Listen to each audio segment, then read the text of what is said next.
हम शुरू करने लगे हैं 2 ways to promote import competing production. ठीक है, यानी कि एक इम्पोर्टिंग जो है वो दो सेम कंट्री की बात कर रहे हैं, बस केस मैंने फ़िलहाल 2 बनाए हैं। ठीक है, तो इन दोनों कंट्रीज़ में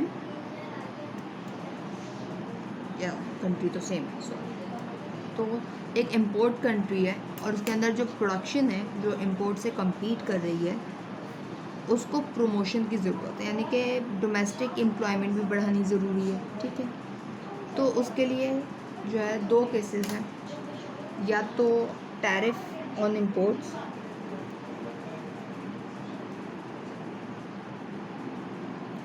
and second is a subsidy to production.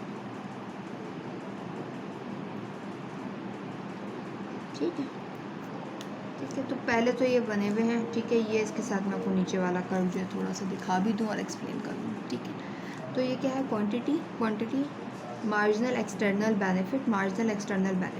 ठीक है, एक ही मैंने यहाँ ऊपर वाली प्रोडक्शन की लाइन जो है यहाँ पे ट्रेस की हुई है क्वांटिटी के हिसाब से, यानी कि डोमेस्टिकली इतनी क्वांटिटी जो है वो प्रोड्यूस हो रही थी एट द इम्पोर्ट पे। ठीक है, अच्छा, अब इन पे जो है लहदा मैं केसेस अप्लाई करूँगी।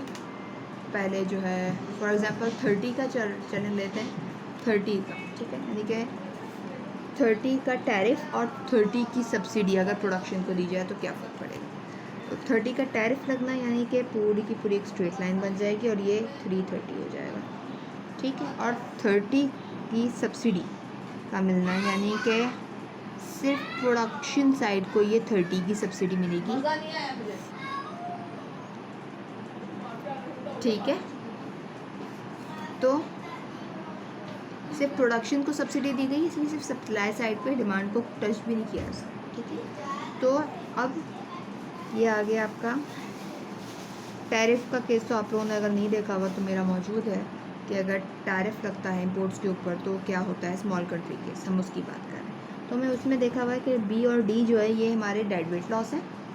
ठीक है, अब चूँकि ये क्वान्टिटी जो है ये इंक्रीज़ हो गई है डोमेस्टिक प्रोडक्शन की, तो ज़ाहिर सी बात है एम्प्लॉयमेंट भी इंक्रीज़ हो जाएगी। इसको मैंने वहाँ से लेके नीचे मार्जिनल एक्सटर्नल बेनिफिट वाले पे ड्रॉ कर लिया। ठीक है, तो ये हो गया जी, एरिया ऑफ गेन। ठीक है, अब टैरिफ में क्या है, gain minus the both dead weight loss, तो G minus B minus D. ठीक है, G is the gain and B and D are the dead weight loss. ठीक है, अभी हमें पता चल गया टैरिफ ऑन इम्पोर्ट्स का। अब सब्सिडी का चेक कर लेते हैं। सब्सिडी पे देने पे क्या हुआ कि ये रही प्रोडक्शन जो बढ़ गई। ठीक है, ये क्वांटिटी जो बढ़ गई, एम्प्लॉयमेंट भी बढ़ गई होगी। फिर मैं इसको एज इट इज़ जो है नीचे ट्रेस करूँगी। अच्छी लाइन मेरी टेढ़ी बनी है, आप सीधी करके बना लीजिएगा। ठीक है, तो बिल्कुल जो है ये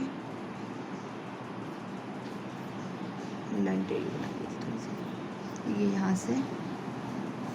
तो ये जो Q एंड Q का ये जो एक बॉक्स है ये G बन गया और ये क्या बन गया, B, यानी कि जो सप्लायर को डेड वेट लॉस मिल रहा है। ठीक है, तो G minus B, G is the gain and B is the dead weight loss. तो कहाँ पे डेड वेट लॉस हमें लॉस कम हो रहा है हम उसको ऑप्ट कर लेंगे, यानी कि subsidy to production is a better policy, जिससे एम्प्लॉयमेंट तो बढ़ रही है मगर और कंज्यूमर साइड को जो है कोई डेड वेट लॉस भी फेस नहीं करना पड़ना। मगर अगर टैरिफ पे इम्पोर्ट्स लगाते हैं, टैरिफ लगाते हैं इम्पोर्ट्स के ऊपर, सॉरी मैंने गलत बोल दिया था, तो बी और डी यानी कि प्रोड्यूसर को भी एक डेड वेट लॉस फेस करना पड़ेगा और कंज्यूमर का इफेक्ट भी आएगा। तो और गेन के अंदर में से दोनों डेड वेट लॉस जाएंगे। तो इट्स बेटर कि आप डेड वेट लॉस भी एक फेस करो, कंज्यूमर को क्यों वर्स ऑफ करना है। आपने सिर्फ और सिर्फ सप्लायर को थोड़ा वर्स ऑफ किया, उसको सब्सिडी दी, गेन जो आपको हुआ उसमें से आपने जब एक डेड वेट लॉस माइनस होगा तो जाहिर सी बात है नेट इफ़ेक्ट जो है वो पॉजिटिव ही रहेगा। उम्मीद करती हूँ आप लोगों को ये ग्राफ पूरा समझ में आ गया होगा। ठीक है।